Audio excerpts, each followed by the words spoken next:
چاودێرین سیاسی لە دووکێ تاکید دەکەن و gelek kirî ji bo pêkînana hikûmeta Iraqê ya nû hene.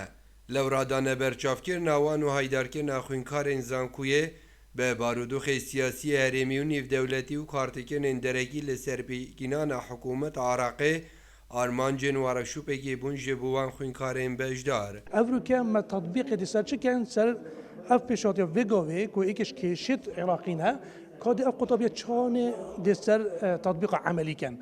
Krîza çi ya çêkirina hikûmeta ya Iraqî ye. Eslê kêşîtkirî de dê çavê qonaqê dest pêkin menhecî elmî heta çina ser xala serekî ya bûye egerê vê ezmê çunku ev ezmê hindek arîşeyê bûye sebebê.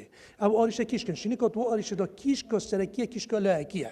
Heta gehiyek kakirka dîmahiyê ev vî şêweyê menhecekî elmî ye da piştîngî tu biştin zanî çarekey.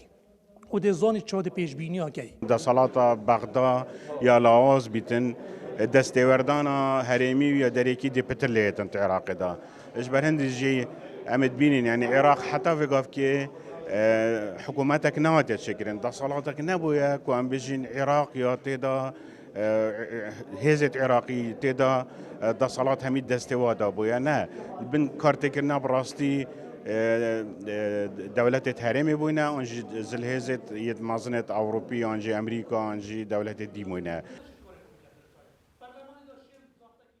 بدیتنا خوینکارین پشکا سیاست آگشتی پیدویه دوی قناغا استیارا عراق دا در باز دبیت لاینین سیاسیین کردی لبغدای کلویز بن جبوب دزوینانا مافین کردان.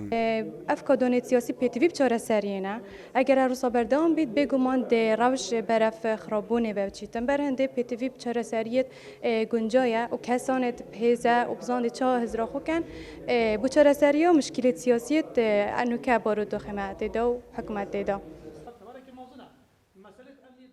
پشتی انجام دانه البجاردن پارلمان عراق لریکفتی دیده سال 2021 به دیتنا چاودێرین سیاسی انجامین هەلبژاردنان فاکتەر ئێکلاکردنینە دە پرۆسا پێکینانە حکوومەتێدا بەلکو gelek فاکتەر و ئەکتەرێن دژی دە پرۆسا پێکینانە حکوومەتێدا دە کاریگەر بن.